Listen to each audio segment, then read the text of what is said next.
My pronouns are they, them. And in Memphis, it's like people don't really do the queer stuff. So it's like being called a she is like the norm. But here it's like when people have the option to use like he, they, or she, is the fact that it's like, oh, now that I can actually use the other options, I don't want that one. He, him is still okay, but like she, her is a definite no. Will you come back again, do you think? I don't know, because it's like, it's predominantly white here. I'll say that. So it's like, it's weird. But it's like, just to have like a nice summer, I'd do it. It's good for the summer. I'm feeling queer today. Welcome back to I'm Feeling Queer Today, a podcast that amplifies the voices of LGBTQ plus young people like me. For listeners like you, whoever you are, brought to you by the Future Perfect Project. I'm your host, Trinity Tebow. And I'm your other host, Lily Muller. If you're new here, welcome. This season, we are taking a queer road trip all around the country to answer a big question. What is it like to be queer where you live?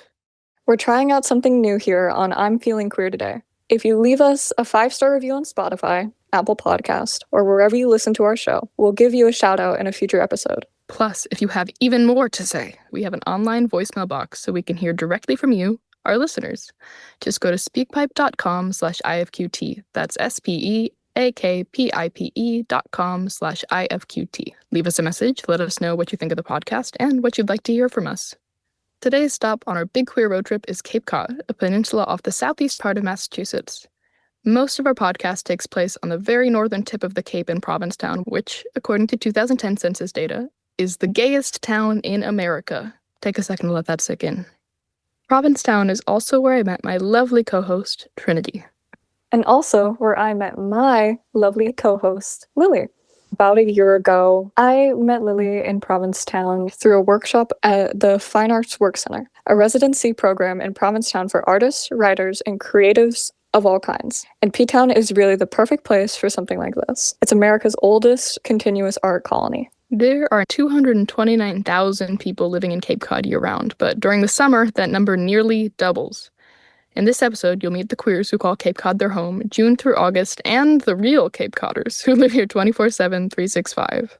First up, you'll get to meet Hazel, who's been living in the heart of the gayest town in America since she was 10 years old.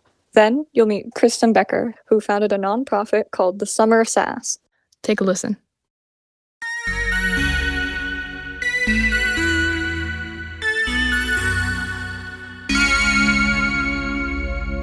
First off, thank you for letting me interview you today. My name is Trinity. I'm 14 and I use she, her pronouns.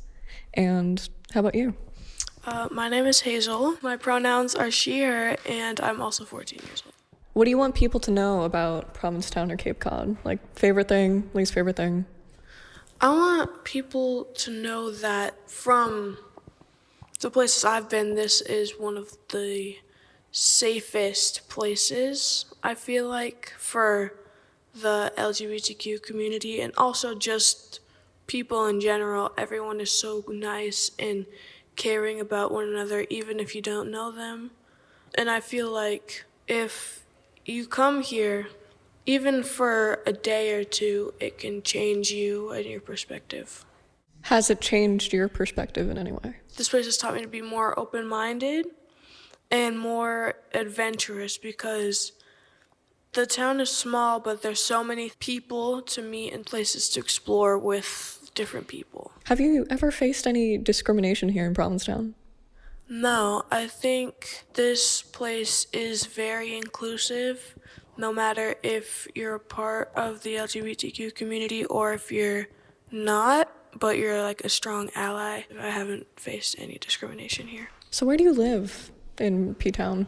I live right on Commercial Street across from Crown and Anchor, which is great because I get free drag shows just every day. Look out my window. I moved here when I was like 10, 11 years old, just ending 5th grade, going into 6th grade. And there was like this big balcony window in the house, and I never actually fully looked out of it to see what was going on. So one day I went and I looked out and I saw all these people there. And I saw across the street there's like this like dining place, like these tables with people. and they saw me and they waved, and I waved back.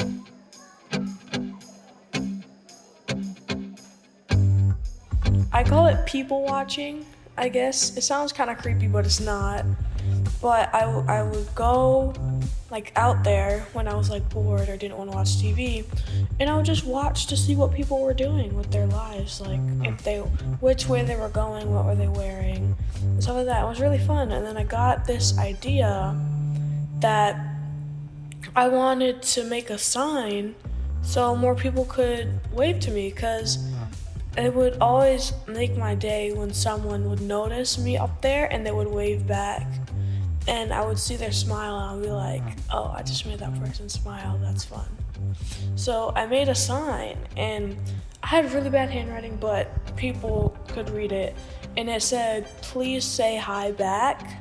And then I would hold the sign up. A few days later, I kept doing it. And then this group of ladies, they saw me and they started waving back at me, and it made my day. So I kept doing it. That went on for about a week. And then one day, 3 drag queens lined up handing out flyers for their show that night.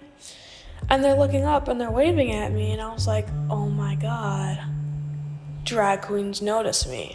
It was just so amazing. It brightened my whole month, because they're very famous. They're very well known, and it surprised me that they would notice just me, because I was 11 years old, and for someone so famous and well known in town to notice me, it's kind of like a dream.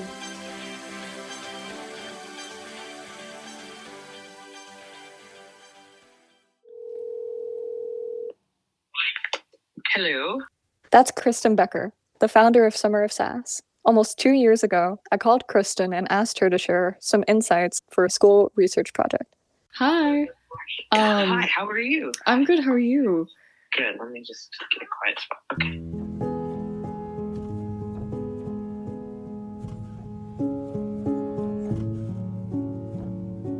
I actually grew up in Louisiana. I was raised in Louisiana. I was born in Buffalo, New York, and I was raised in Louisiana. And the first time I ever came to Ptown, I just felt better. I had been performing all over and was very out. It wasn't like I was in the closet or anything, but when I got there, I just felt better, and I didn't realize what it would feel like to be in a community that was surrounded by people like me. I moved there in 2013 and actually moved there just to perform for a summer, and then ended up staying. 2016 comes around and it's Trump, it's all this stuff, and there was talk of visas not happening for workers. And I just was like, wait, there are a ton of young adults in this country that could come and work in Ptown and live in Ptown and have that experience. Yeah, I mean, there's some communities where if you present differently, you're not going to get hired. It used to be in the late 90s, you'd save up $500. Each of your friends would save up $500 and you'd go rent a place, on the Cape. Mm-hmm. And that's just not an option anymore. But, our community needs, especially if we're going to call ourselves a progressive community, we can't be a progressive community if the youngest person here is 40. With the first few years, I was just raising money and renting seasonals. And then somebody gave us a lot of money in 2022. Somebody gave us $3.7 million to buy that bed and breakfast. So we'll have eight young adults this summer. The idea is that, we're just... we fly them here, we help them get here, we make sure that they have, we buy their initial groceries, that kind of thing. And then once they start working, they pay rent, but they pay a subsidized rate, right? They don't pay near what it would cost. They pay an affordable rate for them so that they can still save up money. It helps, build those skill sets of paying somebody every week and that kind of a thing. Budgeting and all of that. So, and then, they work in jobs all over town. It's just really, really exciting to just see something like this and something that is, coming from a lesbian person and just helping out other queer people in Provincetown. Thank you so much. And if you ever see me, just stop me in town. Have a good one. You too. Bye. Bye.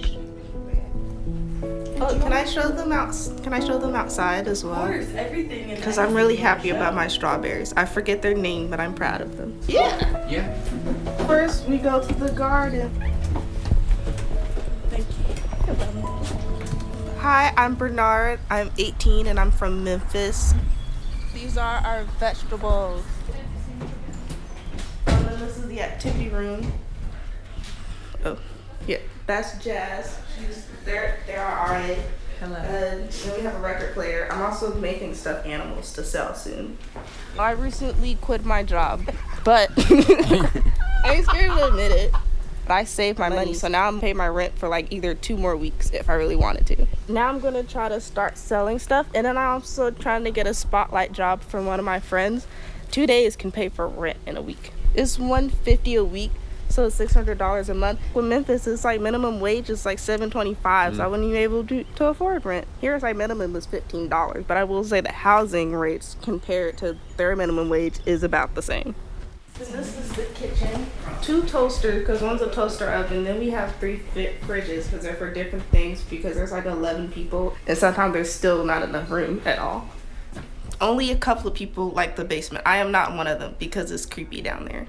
And sometimes it feels like it's haunted, because it's like when you go down by yourself and the dryer's on, it'll start going harder and harder until you leave.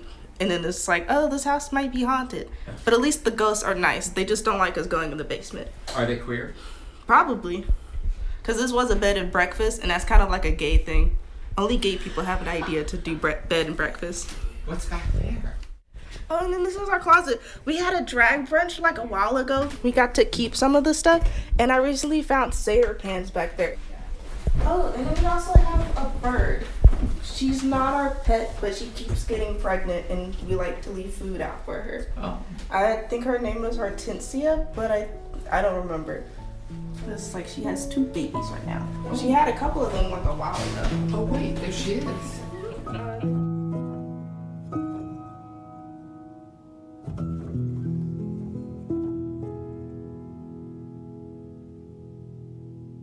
I've been a stand-up comic for 20 years. That's what I do. I don't do not-for-profit management. This is a hobby. Not even a hobby. This is a thing that was so obvious that it needed to be done.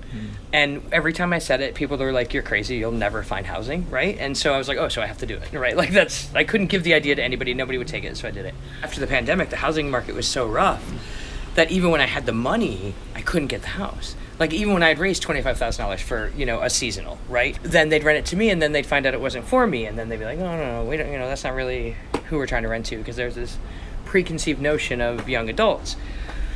But the reality is that like my young adults are here for an opportunity. So like, and they're probably not even gonna use your stove. Do you know what I mean? But anyway, it was our 5-year anniversary fundraiser. And I gave a speech that everybody on my board told me not to give, which was basically, doing what I do best and kind of walking that line of like, here's the truth. It's not going to be comfortable. I'm going to make you laugh a little after. Part of what I said at the fundraiser is like, well, what did we build this for? When you look at the queer community's relationship to alcohol and drugs, and you say, oh, right, you never learned to hold hands anywhere unless you had a drink in your hand. You never learned affection, intimacy, without a bar connected to it, because those are your safe spaces. If we can now show young adults, hey, you can hold hands at the grocery store, feel safe. You can go with your boyfriend to the library and kiss them and you'll be okay.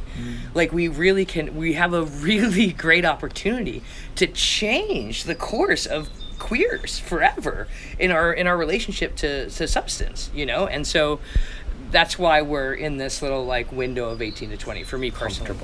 And so here we are.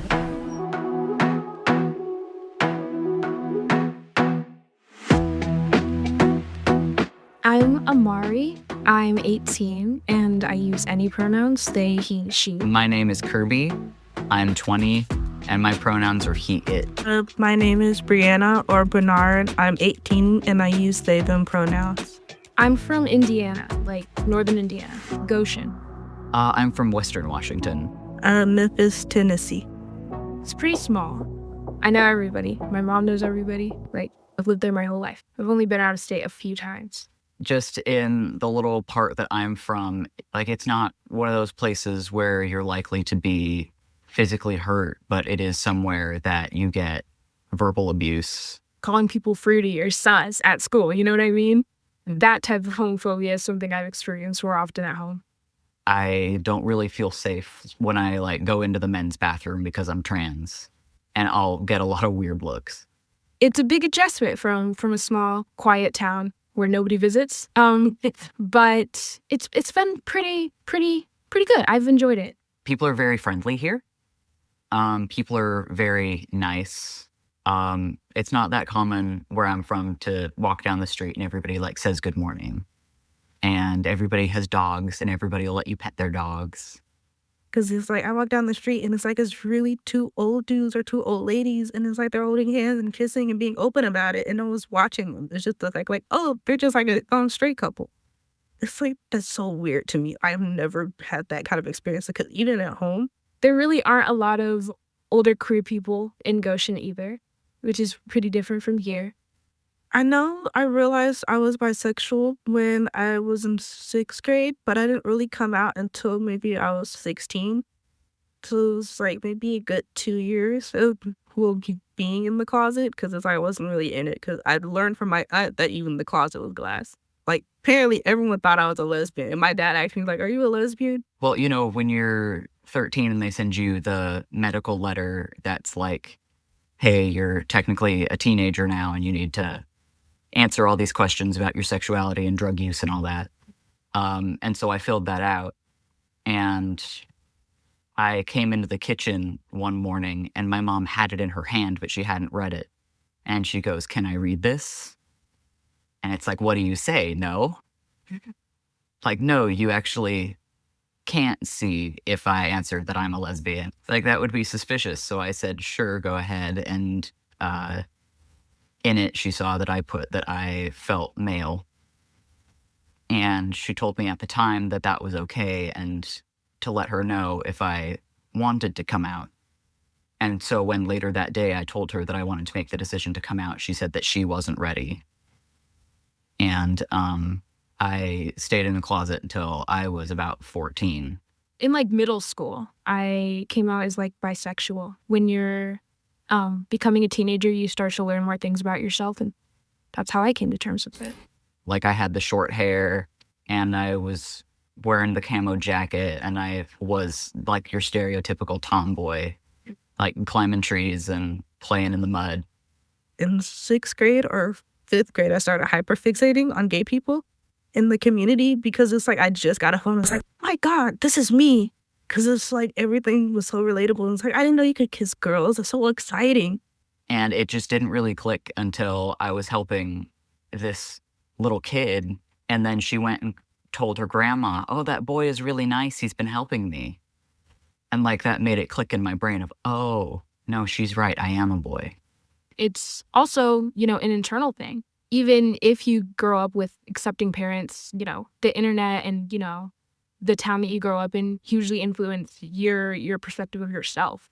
And it was something that I'm still working on coming to terms with. I don't think my parents believe that I can be an adult on my own. So it's like I wanted to come here to try to prove it to them a little bit.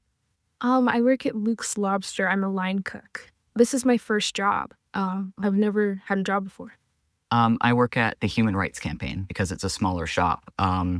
I feel like I can connect with my boss and my coworkers more. I've already learned how to stick up for myself and, ask questions when I need to know how to do something. And it's also helped me with social skills because, being a line cook, we really have to have good communication skills.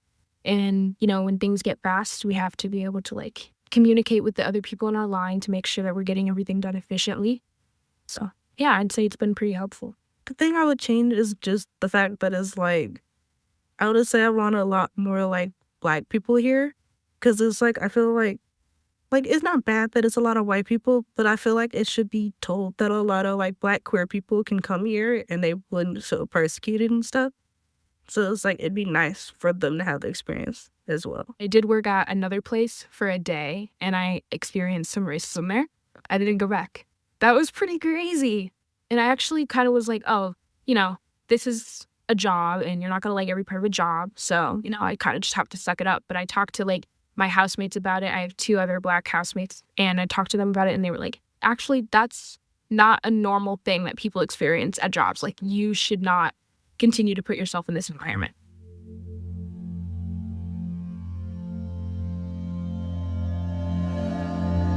I think back home, I had a lot of anxiety about, going out, oh my God, what am I going to wear?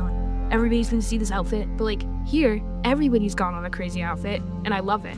But, you know, I'm fitting right in by wearing my weird outfit, you know? I can go out in a bikini and still be the most dressed person around. Like, it's great. It's cool to be in a place and make such an impact by doing so little. Like, just walking down the street, being a Black person in this city, dressing the way that I dress is making an impact, and it's great. Like, you can be, like, as weird as you want. People will be weird back. It's, like, it's the strangest experience. Like, in Memphis, it's like, if you're weird, people think you're weird and walk away or, like, get mad at you. But here, it's like, people match your weirdness. So it's, like, really nice. My favorite thing is definitely how free to be myself I feel here. I really like it here at nighttime because the streets are not as crowded, and you can actually find a place to go sit down and like experience the quiet and like listen to the water. That's one of my favorite things to do is like go sit at the beach and just listen to the water. I'm like, oh yeah, there's like 2 old people who are kissing on the street, and it's like, oh, that's so cute. And it's like, oh wait, they're both dudes. It's like, no one's judging them about it. But the moment I go home, I know it's gonna be weird to adjust to how Memphis is again, because it's like I'm so used to like stuff being like this here. It's been really nice to stay here for the summer. It's like good weird, because it's like now it's like I know what to look for in like communities I want to be in and like places I want to live in.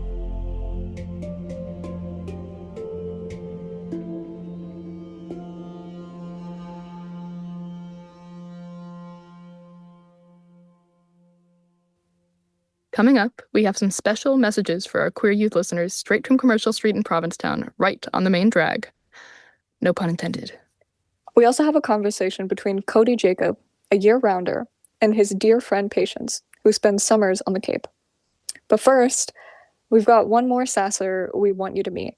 Robby Piper from Seattle, reading his original story, Birdbath. Hi, my name is Robby Piper. I use he, him pronouns. I'm from Seattle, Washington, and I am 20 years old. And this is my story, Birdbath. 2020, on the edge of spring and summer, walking along the deserted streets of Seattle's Madrona neighborhood with my high school boyfriend. We'll call him Daniel. We kept our KN95 masks securely on our faces and maintained a distance from one another after testing negative to COVID as well. The distance was tough since it was our first date in the flesh since the world had gone into lockdown 8 weeks earlier. We were entering our 6th month together since he asked me out via index card during a physics lecture. Between us, we were officially dating. But as far as the rest of our school, track team, or his family was concerned, we were just friends, close friends. Before cutting through the park to get to his house, we plucked baby's breath, his favorite flower, and stuck them in our masks and behind our ears. It started to rain. Quickly, it became so intense that there was no hope of staying dry, so we made a run for it. By the time we could see his house, the flowers had steeped in my soaked mask, making it feel like I was being waterboarded with herbal tea. Struggling to breathe, I peeled my mask from my face. Daniel panicked for a moment, then laughed. He reached for his mask and stepped into my bubble. We had only kissed twice before, both times in the woods, out of sight. I thought we were going to kiss again, so I leaned in.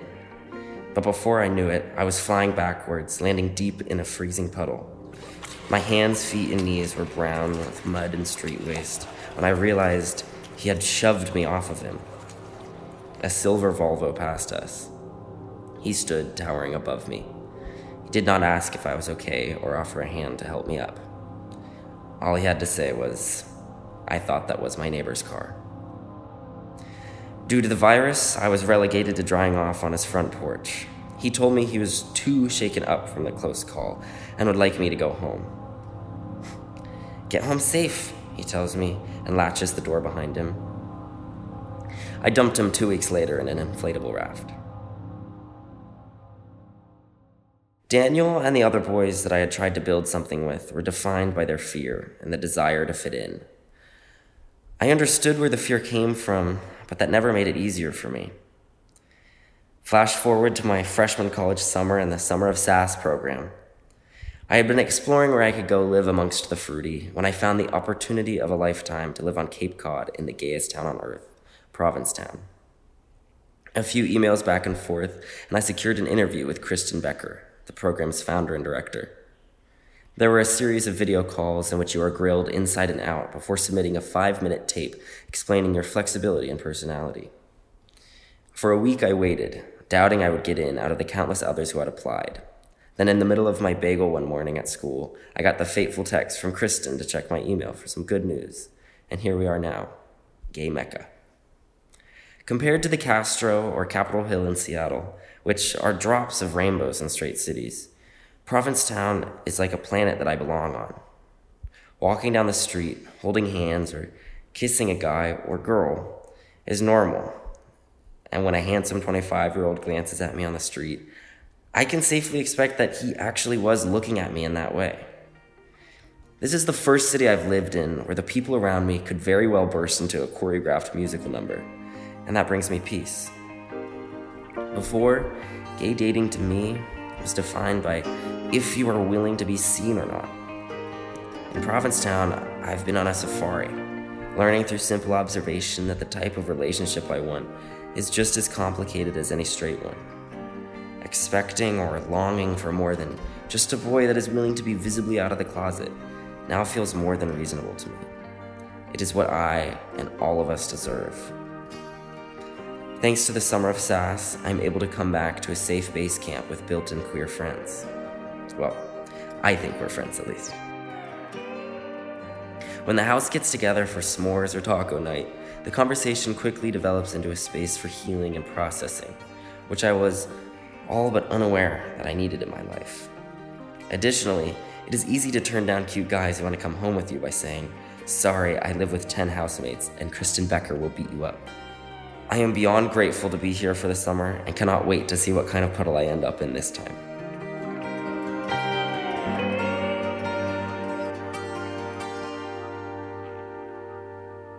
For all the years after I got shoved into that puddle, I thought it was the funniest story, and I would tell it as such. And when I came to Provincetown, and we were sharing funny stories, I remember telling it and laughing, and everybody was just kind of looking at me with like big, wide eyes, and they were like, "That's not funny."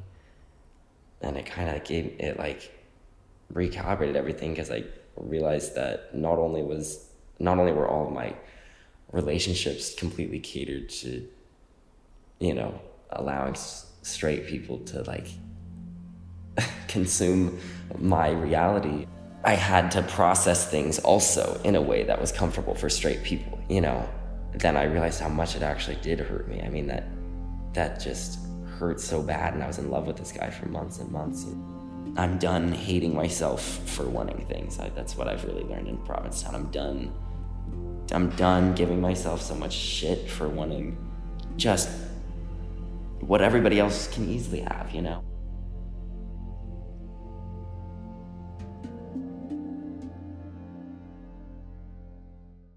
Hi, I'm Cody Jacob. I'm 27 years old, and I'm here on beautiful Cape Cod with a very good Judy of mine, Patience.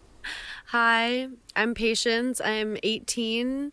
We're here in beautiful Cape Cod. I go by they, them pronouns, and I'm really happy and excited to be here. I also am happy and excited, and I go by he, him pronouns.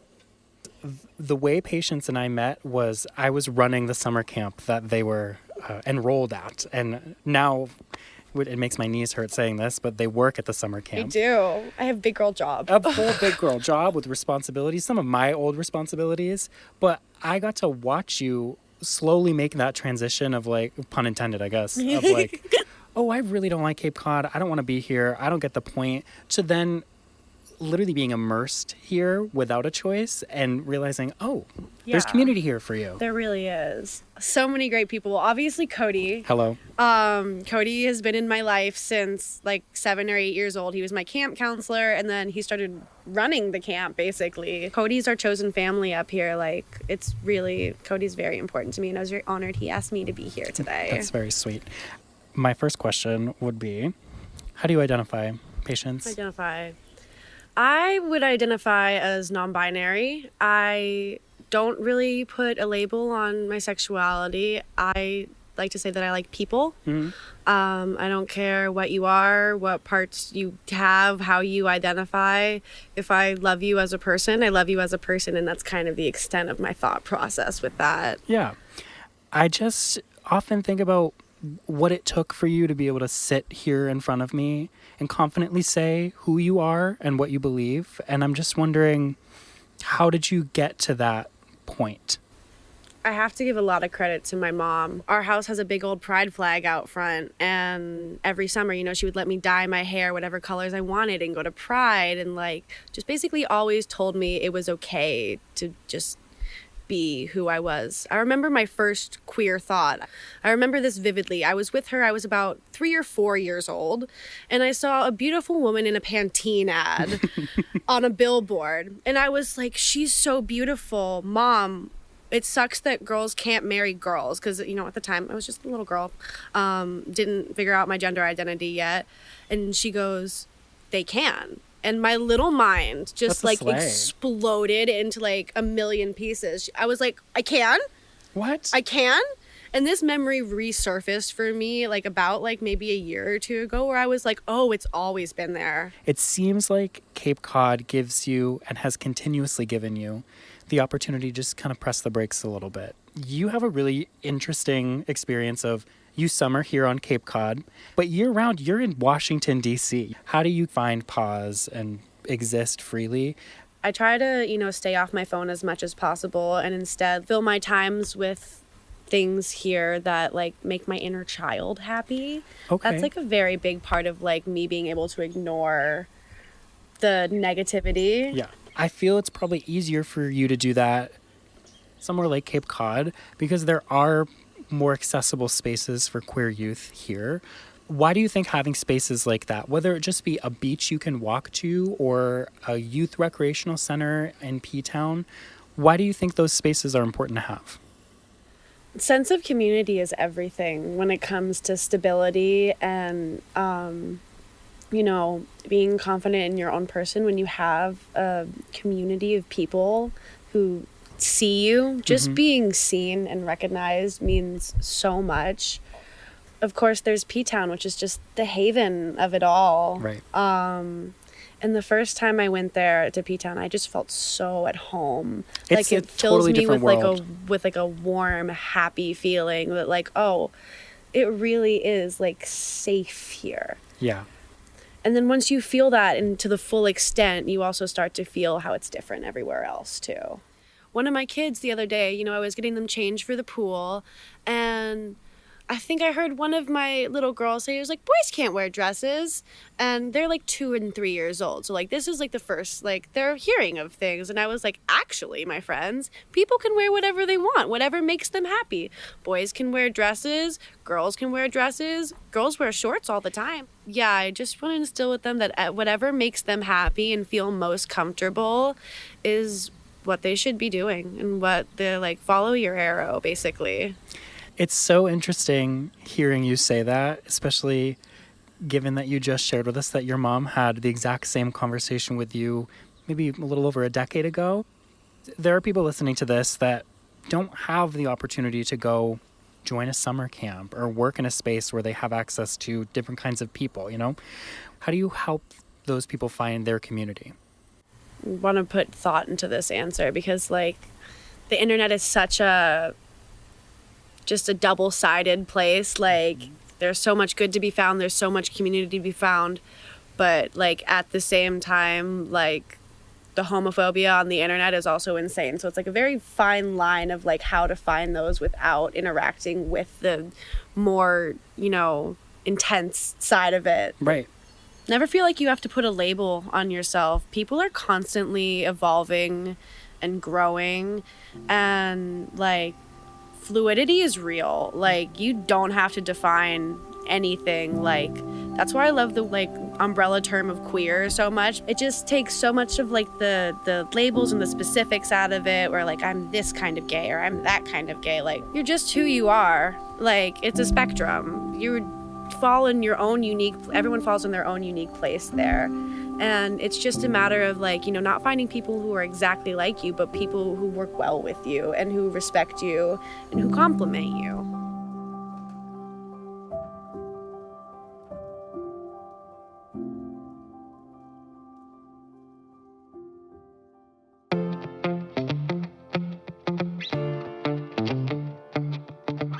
We're going around town asking if people have any messages for queer youth.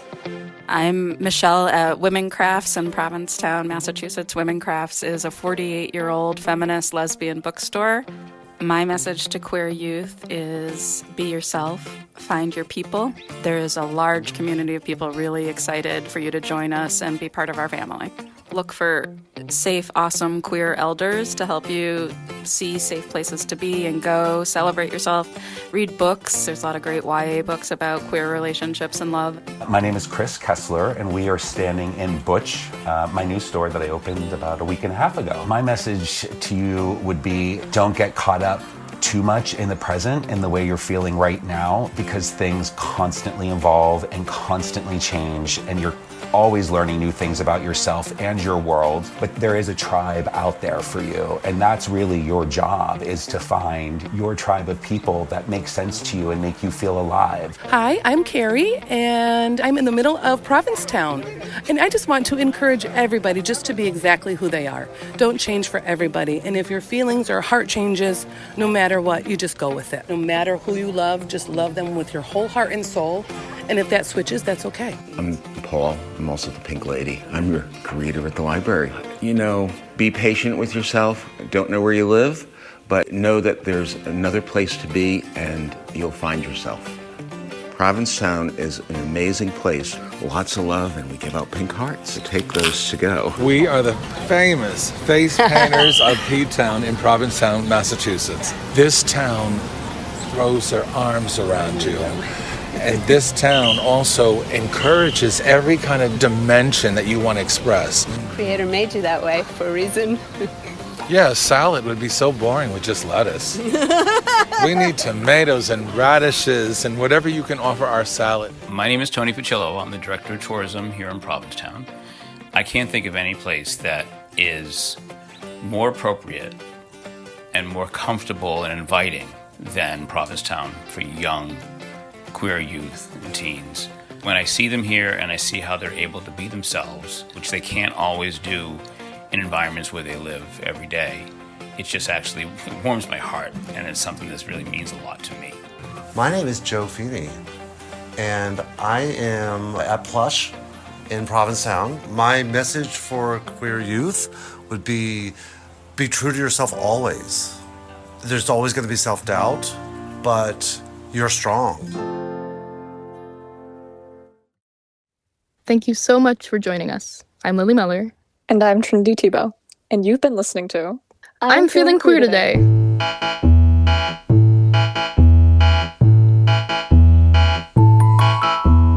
If you like what you hear, please give us a 5-star rating. And share the show with your friends, family, and even your pets. A 5-star rating goes a long way to support us in making more episodes of the podcast. If you're new here, welcome to the party. Make sure you go back and check out the rest of the episodes from this season. We visited so many great cities and towns around the country and met the coolest queers. You won't want to miss this. We want to hear from you. That's why we set up our own online voicemail box for you, our listeners, to leave us messages. Go to speakpipe.com/IFQT and drop us a line. That's speakpipe.com/IFQT. Let us know what you think of the podcast, any topics you want us to cover on the pod, and don't forget to ask yourself, how am I feeling queer today? For more information and resources about this episode, check out the show notes in the description, or check out the episode page at thefuturiperfectproject.org/podcast. If you or a young person you know between the ages of 13 and 24 is currently in crisis, visit thetrevorproject.org for LGBTQIA+ specific support through text and chat, or call 1-866-488-7386. These resources will also be in the show notes. To learn more about the Future Perfect Project, head to our website, thefuturiperfectproject.org, and find us on social media at The Future Perfect Project. Thank you to all our wonderful contributors for this episode: Hazel, Kristen Becker, Bernard, Amari, Kirby, Robby, Cody, Patience, and my wonderful and wise co-host, Trinity. Special thanks to Michelle at Women Crafts, Chris Kessler from Butch, Carrie, Paul, aka the Pink Lady from the library, famous Ptown face painters Dakota and Jaya, Director of Tourism Tony Petullo, and Joe Feeney from Plush. This episode was recorded in Cape Cod, Massachusetts, and produced by me, Lily Muller, as well as Hazel Hunter, Emma Jane Soslowski, and my lovely co-host, Trinity Tebow. This episode was produced and edited by Becca DiGregorio. Additional production and editing support by Emma Jane Soslowski. IFQT is produced by the Future Perfect Project with support from Radio Kingston, WKNY, Kingston, New York, and our I'm Feeling Queer Today podcast cohort. Alex Massey, Parker McKenzie, Samuel Smalls, Eric Eubank, Zorian Edwards, and me, Lily Muller. Our theme song is performed and composed by Alex Massey and produced by Emma Jane Soslowski. Additional music from Epidemic Sound.